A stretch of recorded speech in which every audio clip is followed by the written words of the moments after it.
Okay, we're going to be solving equations with absolute value signs, both using an equation and inequalities, and then we're going to be graphing them. So if you have these absolute value signs, that means whatever's inside here, in this case we have this expression 4x minus 3, whatever's inside there, if you had 9, let's say, the absolute value of 9 will be 9. But if you also had, you can also have negative 9. So the absolute value of negative 9 is also equal to 9. So remember, absolute value means the distance away from 0. So that can be inside here, it could be a positive thing or it could be a negative thing. If we take the absolute value of it, distance is neither positive nor negative, so we need to account for both answers. So to do a problem like this, whatever's in here could be 9, but it could also be negative 9. So you're just going to rewrite this as 4x minus 3. That could be equal to 9. And it could also be equal to negative 9. So you have to account for both answers. So that's the first step in setting that up. And then from there, it's just a matter of solving each one of those equations. So I can add 3 to both sides here, and I'll be left with 4x is equal to 12, and divide by the leading coefficient of 4, so x is equal to 3. But we also could have another answer. So I'll add 3 to both sides, and I'll be left with 4x is equal to negative 6. Then I'll divide both sides by 4.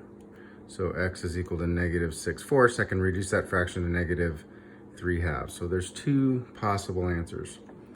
Now, when we go to graph that, we're gonna set up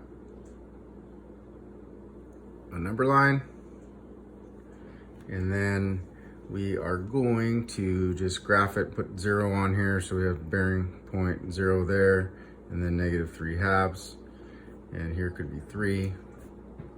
All right, we're gonna change this problem up now, and we're gonna make this an inequality, say less than or equal to 9.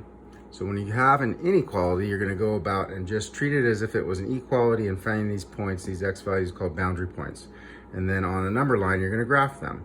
So I'll just put a circle above each one of those.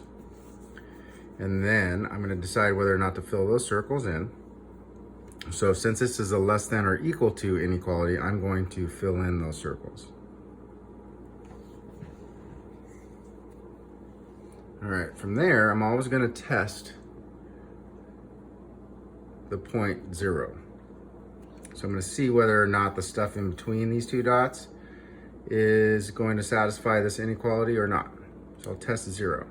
So I'll test 0 by just plugging in 0 into this original inequality. So the absolute value of 4 times 0 minus 3 is less than or equal to 9.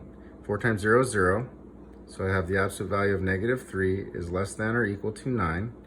Well, the absolute value of negative 3 is 3, so 3 is less than or equal to 9. Is that true or false? Well, it is true. So there's a yes, and since we got a yes when we tested 0, we're going to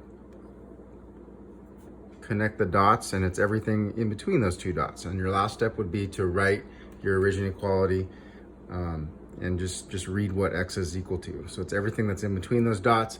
So it would be x is everything that is less than or equal to 3. And remember, the signs are always going to be the same. And we're going to read it backwards. X is greater than or equal to everything greater than or equal to negative 3/2. And so there is your final answer.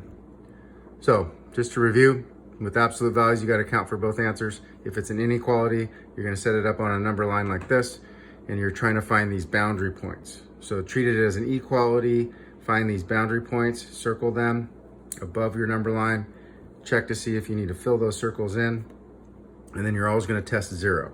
So if 0 might be on the outside, if it's on the outside and you get a yes, then you would go the other directions. Or if in this case, if we tested 0 and it was a no and they were in between, then you would do the opposite and you would make your graph go the other direction.